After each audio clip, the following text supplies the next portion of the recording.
ᱱᱚᱣᱟ ᱚᱱᱚᱬᱦᱮ ᱨᱮᱱᱟᱜ ᱧᱩᱛᱩᱢ ᱡᱩᱨᱤ ᱠᱚ ᱡᱚᱢ ᱧᱩ ᱠᱮᱫ ᱟᱨ ᱟᱯᱟᱱ ᱟᱹᱯᱤᱱ ᱠᱚ ᱛᱟᱦᱮᱸᱭᱮᱱ ᱡᱚᱠᱷᱮᱡ ᱚᱱᱚᱞᱤᱭᱟᱹ ᱢᱟᱱᱚᱛᱟᱱ ᱯᱚᱱᱰᱤᱛ ᱨᱚᱜᱷᱩᱱᱟᱛᱷ ᱢᱩᱨᱢᱩ ᱟᱢᱟᱜ ᱛᱷᱩᱢᱛᱮ ᱦᱚᱯᱚᱱ ᱠᱚ ᱡᱩᱨᱤ ᱡᱚᱛᱟᱭᱮᱱ ᱯᱤᱞᱪᱩ ᱛᱟᱹᱠᱤᱱ ᱡᱤᱣᱤᱨᱮ ᱦᱩᱞᱟᱹᱥ ᱦᱮᱡ ᱟᱫ ᱠᱤᱱ ᱟᱢ ᱢᱟᱱᱟᱝ ᱢᱮ ᱞᱟᱹᱜᱤᱫ ᱟᱨ ᱥᱩᱞᱟᱹᱝ ᱡᱚᱝ ᱞᱟᱹᱜᱤᱫ ᱩᱱᱠᱩ ᱫᱚ ᱟᱫᱚ ᱡᱚᱢ ᱡᱟᱠ ᱠᱟᱛᱷᱟ ᱠᱚ ᱢᱮᱱ ᱠᱮᱫ ᱠᱚᱲᱟ ᱦᱚᱯᱚᱱ ᱠᱚᱫᱚ ᱟᱫᱚ ᱠᱟᱨᱠᱟ ᱠᱚ ᱥᱮᱱᱮᱱ ᱠᱩᱲᱤ ᱦᱚᱯᱚᱱ ᱠᱚᱫᱚ ᱟᱫᱚ ᱪᱟᱣᱞᱮ ᱧᱟᱧᱟᱢ ᱠᱚ ᱫᱩᱨᱮᱱ ᱛᱤᱠᱤᱱ ᱛᱮ ᱠᱷᱟᱱ ᱜᱮᱠᱚ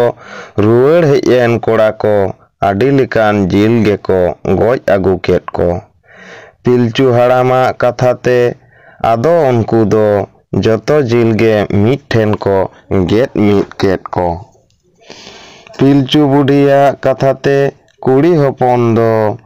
ᱚᱱᱟ ᱡᱤᱞ ᱠᱚ ᱥᱚᱲᱮ ᱠᱮᱫ ᱤᱲᱤ ᱪᱟᱣᱞᱮ ᱥᱟᱶ ᱫᱟᱠᱟ ko isin juten adi sibil ge Pilchu takin do onakin mang marangat me ina katet do joto ge ona ko jom ket ina tayom ar hosarej handi ko nyu ket sohar ge ar reuske ge juri ko euy ket ama ar ayo babawa gun ko manaw ket Pilchu takin do ado unku juri ko apan apin tahen rea ठाव किन लैयाद को आम हम सागुनाद को उनको जुरी को जाहेर जापात ते ओड़ा को तिरुप अचूर के पिलचू तकिन किन ताहेन मारांग लेकागे हपन सामांग रे ओना जाहेर तलारे जुरी को दो आदो अपान अपिन ओड़ा रे जुरी को ताहेन आको कुसी रे जुरी जीवी मा रस्के गे जुरी को नेल के ako ko jopoton dupleur mit en asul jong menek unku joto juri ge mit tege ko kami ke marang lekage bugi jude lata pata bangge okate amak thumte ona koko parom idike Pilchu takina kathate okto ahik ge joto ge jawra mit kate am ko mangat me am hom thumem chalat ko unku juri ko nirei ar raske tege din ko khemaw ke noa onolhe do nonde ge mucherina dosar onolhe Pilchu hopon ko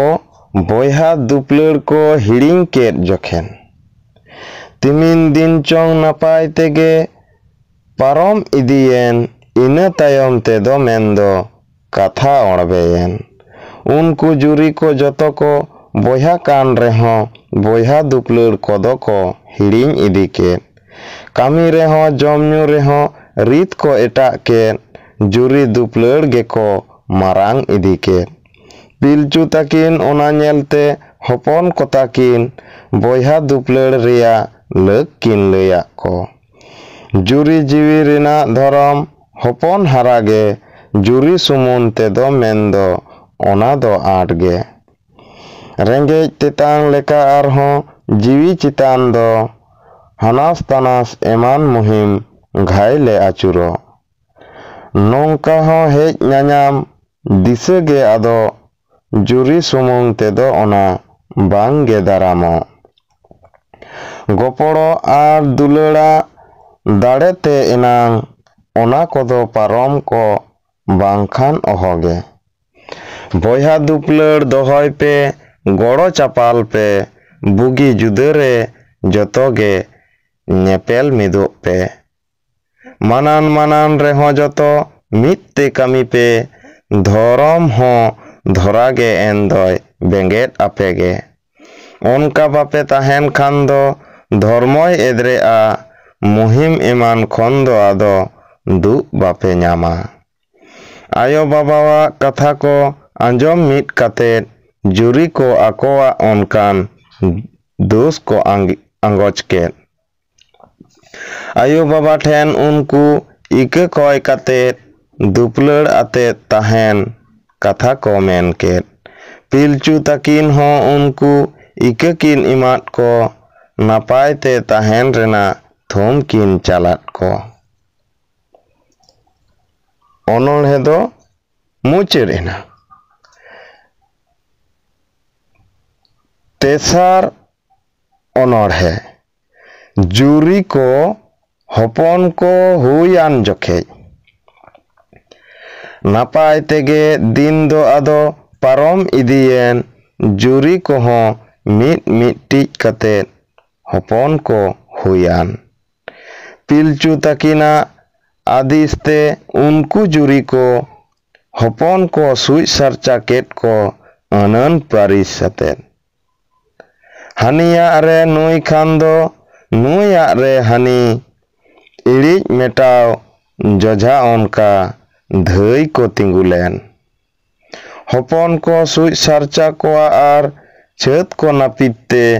Pilchu takin leka unku kami ko kami ked. Ina katet do hopon ko engat apaten ugli sar umul reko hirle kat ko. Ona darete hopon ko hara idien hines tines ko hochet ho bang nyam let ko. Napai tege gidre ko hara idien din din te ar hoko sange idien.